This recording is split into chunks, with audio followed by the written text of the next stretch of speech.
So ఏంటండి కొత్త విశేషాలు? సో అంటే తన సొంత కొడుకు కష్టార్జితం ఎవరో లాక్కొని కబ్జా చేసుకొని దాంట్లో హ్యాపీగా అనుభవిస్తూ తనని భయపెట్టి బ్లాక్మెయిల్ చేసి తరిమేసి అక్కడి నుంచి ఎక్కడో ఢిల్లీ తీసుకొని బతకాల్సిన కర్మ ఎన్నాళ్ళు నడిచింది. దానికి తోడు ఆవిడ అక్కడ చేస్తున్న సాంఘిక కార్యకలాపాలు, డ్రగ్స్ కావచ్చు, ఇంకా నానా రకాల వల్గర్ యాక్ట్స్, ఇవన్నీ కూడా అక్కడ ఉండే ఇన్మేట్స్ కాలనీ మేట్స్ అందరూ కూడా అక్కడ వాళ్ళకి కంప్లైంట్ చేశారు. అసోసియేషన్ కంప్లైంట్ చేస్తే వాళ్ళు రాజధానికి నోటీసులు ఇచ్చారు. So being the owner of this flat you are responsible for whatever actions here is happening. మీ ఒక్క ఇంటి నెంబర్ 13 వల్లే చాలా నష్టం జరుగుతుంది. మీ విల్లా వల్ల అందరూ విలవిలాడుతున్నారు. సో అది ఇంకా రాజధాని అక్కడికి వెళ్ళే ధైర్యం చేయడు.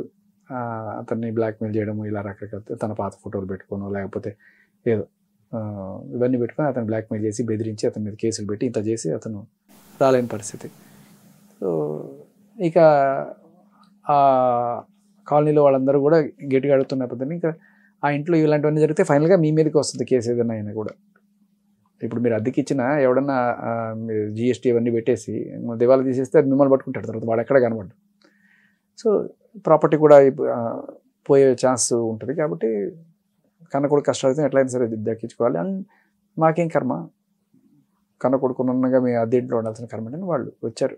వృద్ధ దంపతులు ఇద్దరు కూడా వచ్చినప్పుడు ఆవిడ వాళ్ళని లోపలికి వెళ్ళకుండా అడ్డుకొని వాళ్ళని బలవంతంగా మెడబట్టి తోసేస్తే ఆయన పాపం వాళ్ళిద్దరు నడి రోడ్డున వాళ్ళిద్దరు పాపం ఆ పెద్ద ఆవిడ ఏడిపోయినేమో అలా వీల్ చైర్లో కూర్చొని. ఇంత టైం ఎందుకు పట్టిందండి వీళ్ళు అక్కడికి రావడానికి? అది ఆవిడ డ్రగ్స్ కేసు ఎప్పుడైతే జరగక ముందు ఆవిడ 45 days చెంచలగూడ జైల్లో రెడ్ హ్యాండెడ్గా దొరికిపోయింది కదా డ్రగ్స్ పెడ్లింగ్ కేసులో. ఆ టైంలో వీళ్ళు ఉండేవాళ్ళు, అంతకుముందు ఉండేవాళ్ళు, తర్వాత కూడా ఆ జైలుకి వెళ్ళిన టైంలో కూడా వీళ్ళు ఉన్నారు అక్కడ. ఓకే. ఇప్పుడైతే ఇది ప్రపంచవ్యాప్తంగా అంతా తెలిసిపోయిందో మొత్తం ఈవిడ డ్రగ్ పెడ్లింగ్, డ్రగ్ కుంభకోణంలో ఉంది అనేది చాలా పెద్ద ఎత్తున తెలిసింది. అంతకుముందు వరలక్ష్మి కేసులో ఉన్న కూడా ఈవిడ పేరు పెద్ద బయటికి రాలా, అది ఎప్పటికీ పెద్ద తెలియదు. వరలక్ష్మి కేసు ఓన్లీ ఆ ప్రభాకర్ రెడ్డి వాళ్ళ పేర్లు మాత్రమే వచ్చాయి, కానీ రెండోసారి ఈవిడే రెడ్ హ్యాండెడ్గా దొరికిపోయింది. సో లావణ్య డ్రగ్స్ అమ్ముకుంటుంది ఇలా అన్ని ఛానల్స్లో వచ్చేసిన తర్వాత జైల్లో ఉండొచ్చిన తర్వాత ఒక జైల్లో ఉండొచ్చిన వ్యక్తి, అందులోనూ డ్రగ్స్ దాంట్లో ఉండొచ్చిన వ్యక్తి ఇంటికి వస్తే మనం అందరం కూడా ఇదే ఘాటికి కట్టేస్తారు. రేపు ప్రతి ఒక్కడు ఎవడన్నా వచ్చి ఏమైనా డ్రగ్స్ దొరుకుతాయా, ఇలా కార్టూన్లు కూడా వేస్తారు మన మీద, మన జీవితం అభాస్పాలు అవుతుంది అని చెప్పి వాళ్ళు ఇమ్మీడియట్గా వెళ్ళిపోయారు, అక్కడ ఉండలేదు. ఎందుకంటే ఆవిడతో మాట్లాడినా ఏం చేసినా రేపు ఏదన్నా సరే డ్రగ్స్ కేసులో ఇన్వాల్వ్ అయితే మీరు కూడా ఉన్నారా రండి పోలీస్ స్టేషన్కి, మీ దగ్గర ఉన్నాయని చెక్ చేస్తే అంత అసహ్యంగా ఉంటుంది. అందుకని మనం ఎటువంటి కాంటాక్ట్ పెట్టుకోవద్దని చెప్పి వాళ్ళు అక్కడి నుంచి వెళ్ళిపోయారు. ఆవిడకి చెప్పినట్టున్నారు, అమ్మ మీరు ఏమున్నాయో తీసుకొని వెళ్ళిపోండి అని చెప్పి. ఆవిడ వెళ్ళే టైపు కాదు కదా, అక్కడ ఎలాగైనా సరే ఈ ఇంటికి కబ్జా చేయాలి అని చెప్పి ఆశ పుట్టింది. సో రాజస్థాన్ మీద 493 కేసు, అంటే ఇతను నన్ను వాడుకొని వదిలేశాడు, ఇలా అంతా కూడా కేసు పెట్టింది. ఆవిడకి కేసులు పెట్టడం కొత్త ఏం కాదు, ఆల్రెడీ ఇంతకుముందు ఇదే కేసు మస్తాన్ సాయి మీద పెట్టింది. మస్తాన్ సాయి నన్ను వాడుకొని వదిలేశాడు, ఇప్పుడు నాకు వాడి దగ్గర నుంచి నష్టపరిహారం లేకపోతే ఏదో ఒకటి అని చెప్పి రేప్ కేసులు అని పెట్టింది, attempt murder. So beginners mistakes, అక్కడ ఉండేది ఇక్కడ దొరకదు అనుకుంది. రాజస్థాన్ మీద కేసు పెట్టిన తర్వాత అది దొరికింది మనకి, ఏది ఆ ఎఫ్ఐఆర్ దొరికిన తర్వాత కూడా ఆవిడ బుకాయించింది. ఈ ఎఫ్ఐఆర్ కంప్లైంట్ ఈ రాత నాది కాదు, ఎవడో రాశాడు, నేను ఊరికే సంతకం పెట్టాను. మరి సంతకం పెట్టినప్పుడు అంత చదువుకున్నావు, ఎంబీఏ అంటున్నావు, సింగపూర్ వెళ్ళి వచ్చాను అంటున్నావు, ఆ మాత్రం చదివి సంతకం పెట్టాలని ఇంగితం లేదా అని చెప్పి అడిగితే అది అర్ధరాత్రి పూట హడావిడిలో ఏం జరిగిందో మీకు తెలియదు, ఆ సిచ్యువేషన్లో అలా పెట్టేశాను. సరే అది కూడా తర్వాత మరి ఏం జరిగింది అని అడిగితే ఏం జరిగిందో నేను అంతా జడ్జి ముందు చెప్పాను, అది కోర్టులో ఉంది, ప్రతిదీ కోర్టులో ఉంటుంది, ఇవి చెప్పలేని సమాధానాలన్నీ కోర్టులో ఉంటాయి. ఇప్పుడు కూడా రాస్తారని వాళ్ళు ఏదైనా ఉంటే కోర్టు నుంచి తెచ్చుకోవాలి తప్ప ఇలా చేయకూడదు. కోర్టు చెప్పమానండి నేను భార్యని కానండి, కోర్టు చెప్పమానండి నేను వీళ్ళ కోడలు కానివ్వండి, అప్పుడు వీళ్ళు వచ్చి తీసుకోమనండి, అప్పటిదాకా ఇది నాది అన్నట్టుగా ఆవిడ బిహేవ్ చేస్తుంది. సో కోర్టు చెప్తే సరిపోతుంది కదా. సో కోర్టు చెప్పిన డాక్యుమెంట్ పట్టుకొచ్చాను. ఇది 164 ఓకే. జడ్జి ముందు ఇలా ప్రమాణం చేసి ఆవిడ చెప్పిన మాట on record. 3rd additional magistrate, ఆయన 3rd additional junior civil judge Guntur కోర్టులో ఆయన ముందు ప్రమాణం చేసి చెప్పిన మాట. అందులో చాలా క్లియర్ కట్గా ఆయన అడుగుతాడు, ఇవన్నీ కూడా నువ్వు పక్కాగా నీ సెన్సెస్ అన్నీ పనిచేస్తున్నాయా, నిన్ను ఎవరైనా ఇది చేస్తున్నారా అన్నీ అడిగితే ఆవిడ చెప్తుంటే రికార్డ్ చేసుకుంటారు. మొత్తం వీడియో రికార్డు, ఆడియో రికార్డు, అలాగే ఇలా ట్రాన్స్క్రిప్ట్ 3 ఉంటాయి. ఈ టైంలో ఇంతకుముందు బుకాయించడానికి లేదు, వాడు రాశాడు వీడు రాశాడని చెప్పి ఇది కంటెంప్ట్ ఆఫ్ కోర్ట్ అవుతుంది. ఆయన అడిగాడు, నీ పేరేంటమ్మా? లావణ్య మన్నెపల్లి. జడ్జి గారు మాట్లాడుతున్నారు, ఇప్పుడు ఆన్సర్ చెప్తాను. నీ వయసు ఎంత? 32 అప్పట్లో. ఏం చేస్తుంటావు? మ్యూజిక్ ప్రొడక్షన్ చేస్తుంటా. ఇప్పుడు నేను ఏం చేయను, నన్ను ఆపేయమన్నారు, నాకు ఇదే ఆధారం అన్నట్టుగా బిల్ చెప్పేసి. మీకు పెళ్ళయిందా?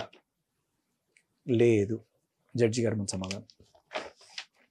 బట్ ఇక్కడ అయిందని చెప్పా కదా. పెళ్ళయింది. సరే, పెళ్ళైంది అంటే సర్టిఫికేట్ అడిగితే మీ నాన్నగారు ఏం చేస్తుంటారు? బిజినెస్. మీ అమ్మగారు హౌస్ వైఫ్. మీరు ఎంతమంది? నేను, తమ్ముడు. మీరు ఇప్పుడు ఎక్కడికి వచ్చారు? గుంటూరు కోర్టుకి. నేను ఎవరో తెలుసా?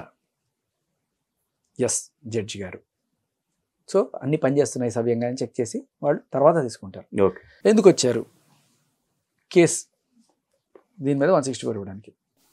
ఇలా చెప్పమని ఎవరైనా చెప్పారా? ఇలాంటి చేస్తారని చేసి ఇట్లాంటి వాళ్ళు. అందుకనే లేదు, ఇదంతా ఆవిడిచ్చిన సంగతి. ఇప్పుడు బయటకు వచ్చి వాడు బెదిరించాడు, వీధి బెదిరించాడు అని చెప్పుకోవచ్చు. ఏమున్నట్లు? ఎందుకు అబద్ధం చెప్పానంటే, ఒకడండి మా నాన్నని కిడ్నాప్ చేసి వాడి మీద కత్తి పెట్టి నచ్చితే ఇలా చెప్పి ఏం తప్పించుకోవడానికి నేనే చెప్పుకోవచ్చు. That is not valid. దానికి ఏ రకమైన సాక్ష్యం ఉండదు కదా. సో ఇది ఇప్పుడు ఆవిడ జడ్జి ముందు ఇచ్చిన స్టేట్. ఆన్ బీయింగ్ సాటిస్ఫైడ్, ఆయన జడ్జి గారు నేను ఇవన్నీ కూడా సాటిస్ఫై అయ్యాను, సో ఐఎమ్ టేకింగ్ హర్. ఏం జరిగింది? 8 నెలల నుంచి జరుగుతుంది. Last incident, Mastan Sai try to kill me. Starting డేస్లో చాలా ఫ్లట్టీగా మాట్లాడేవాడు. నీలాంటి అమ్మాయి నాకు కావాలి హౌస్ వైఫ్గా అని చెప్పేవాడు.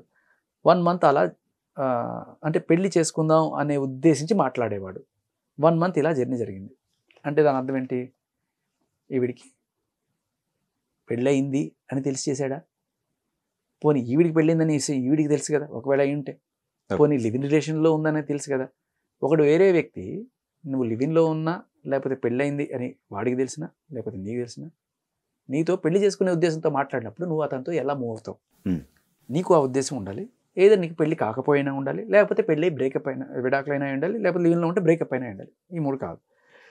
ఇప్పుడు అలా జర్నీ అవుతున్నప్పుడు తన వైఫ్ గురించి చెప్తూ, నా వైఫ్తో నేను సపరేట్ అయిపోయాను, మూవ్ ఆన్ అయిపోయాము, కొడుకున్నాడు, వారసుడు కాబట్టి మా అమ్మ వాళ్ళు చూసుకుంటున్నారు, నీకు లైఫ్లో వాడి వల్ల ఇబ్బంది రాదు అంటే ఇవన్నీ చెప్తే, ఇన్ని కండిషన్స్ చెప్తే అప్పుడు నేను మనస్ఫూర్తిగా అంగీకరించాను.